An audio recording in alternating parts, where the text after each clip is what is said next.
Croyez-vous en l'égalité entre l'homme et la femme? Je dis non. Et avec des questions de parité, pourquoi considérez-vous que la femme resterait inférieure à l'homme alors qu'elle a accès au même poste que l'homme? En fait, on doit se situer dans notre environnement immédiat. Nous sommes des Africains et particulièrement des Bantous. Quand on parle de l'égalité, je voudrais savoir, est-ce que désormais les femmes vont épouser aussi les hommes, comme on le fait?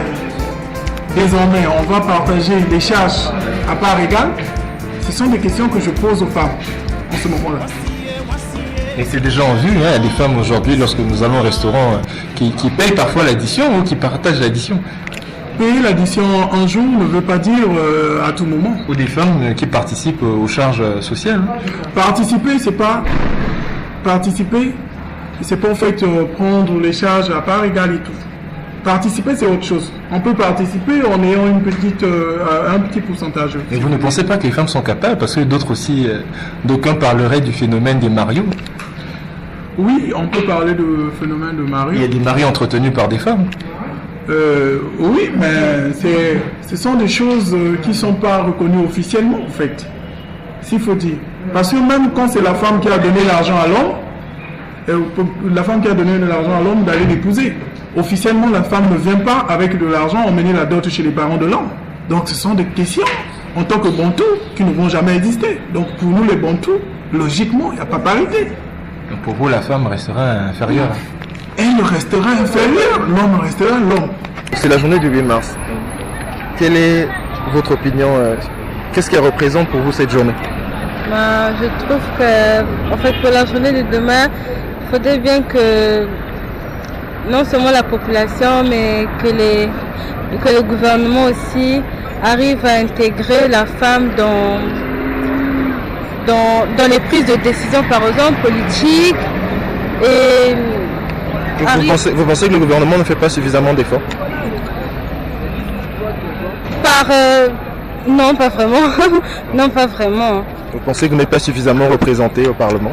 Justement, oui.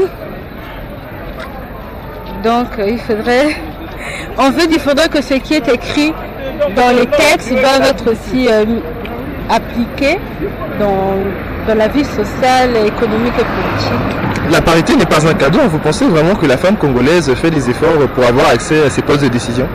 Non, je pense que la femme congolaise est un peu marginalisée et influencée, et du coup, elle préfère s'écarter du rôle qu'elle doit en fait apporter dans la société. Vous croyez en l'égalité entre l'homme et la femme? Non, il n'y a pas l'égalité entre l'homme et la femme. Il n'y a pas l'égalité entre l'homme et la femme. Non, ça ne pourra jamais marcher. C'est comme si il n'y a pas d'égalité. Attends, moi je paie la facture d'eau, je construis. Mais pourquoi pas la femme aussi peut construire? Attends, c'est moi qui dois aller épouser la femme, c'est la femme de m'épouser. Non. Qu'est-ce que vous recherchez chez une femme? Ça c'est vraiment une question pertinente. Première des choses, je recherche rien sur la femme. J'aimerais que, pour moi, la femme, qu'elle me respecte, qu'elle s'occupe de mes besoins. Quand je parle des besoins, pas des besoins financiers. Quand si elle est dans mon foyer, je parle bien. De s'occuper bien de ses enfants, de faire ses tâches ménagères comme tel. Nous sommes dans la semaine de la femme aujourd'hui, c'est le 8 mars. Qu'est-ce que représente cette journée pour vous?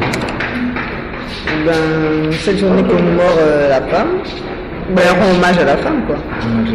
On la rendait hommage. Je pensais qu'aujourd'hui, la femme instruite au Congo importe plus que celle qui était moins instruite. Oui, je crois que aujourd'hui, la femme est amenée à occuper les mêmes postes que les hommes. Vous croyez en l'égalité entre l'homme et la femme? Ça dépend. Ça dépend. Il y a certaines choses qui restent pour les hommes.